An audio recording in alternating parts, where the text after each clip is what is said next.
This post is from Matt Brundike. I'm sorry if I mispronounced that. It's a very good question you asked. Matt asked, how do we set ourselves up to remember the memory with all of our senses included?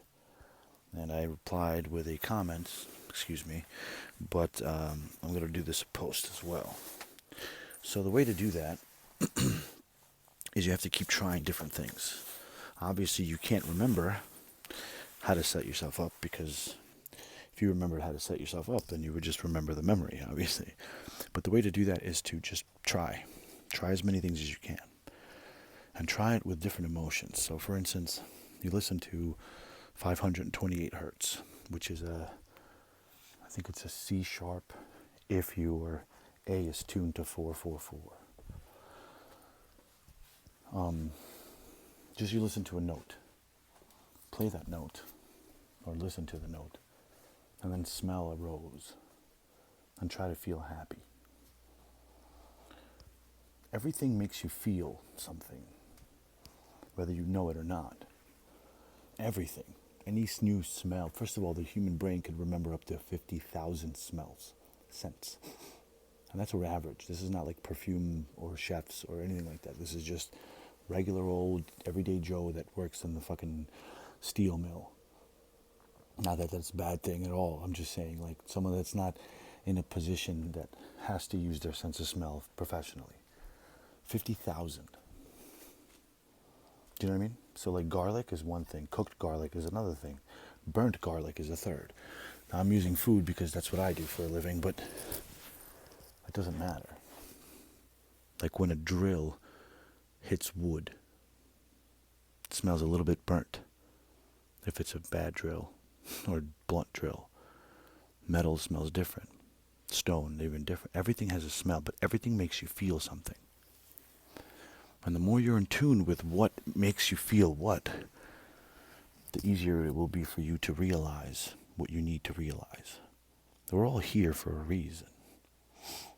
We're all experiencing this for a reason, and not just because the spirit us wanted to see what it's life like as a human, what it's like to pee when you really need to.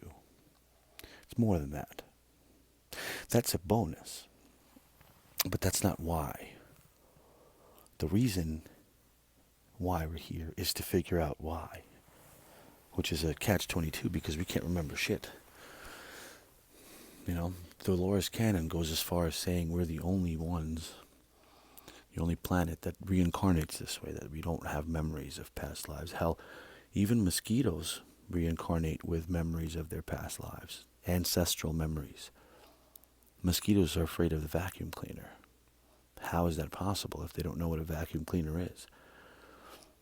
Because they remember their ancestral past lives. We don't. But there's a reason for that. Because think about how much we have accomplished. Not individually, but just, let's say, the biggest accomplishers of all of us. How much we've accomplished without remembering anything. That's pretty notable. You know what I mean?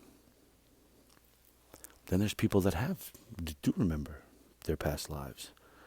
Like the little boy that was an African-American woman in Chicago that died jumping out of a window during a fire. He was always afraid of confined spaces, heights, and he was always paranoid, and his mother never knew why. And then he started having memories of a name. I don't remember her name now, and he gave the location, the name.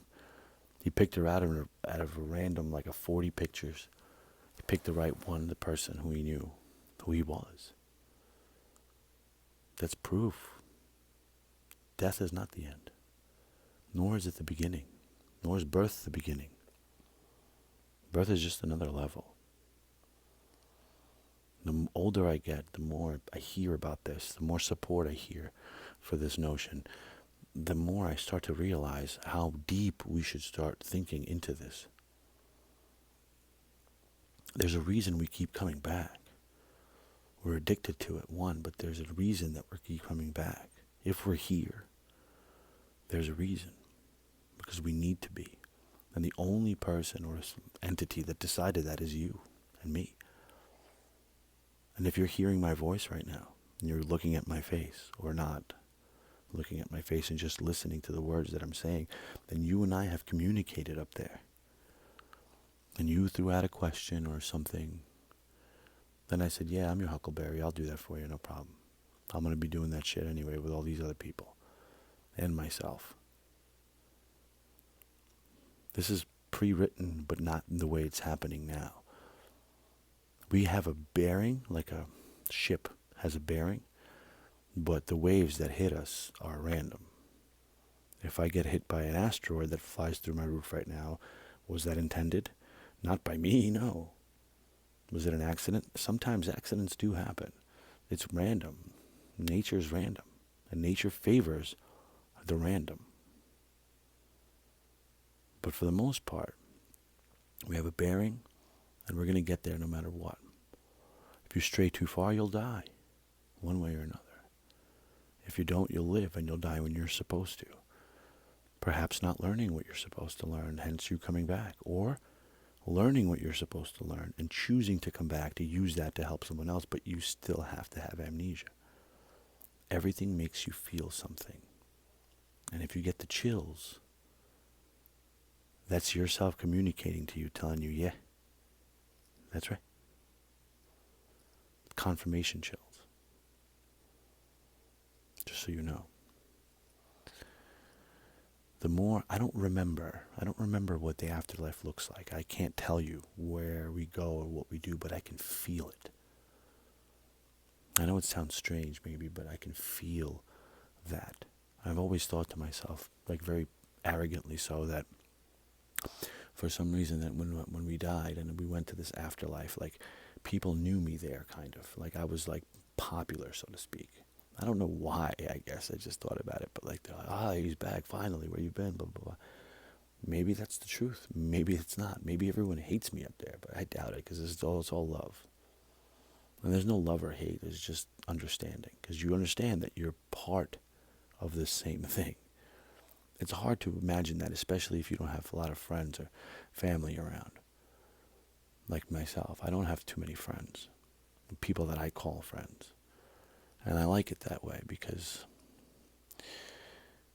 I don't like getting disappointed. You know, I have a child that I'm raising, so that's enough for friends for me, you know. But I know that if I woke up one day and realized that we're all part of the same thing, I wouldn't be shocked.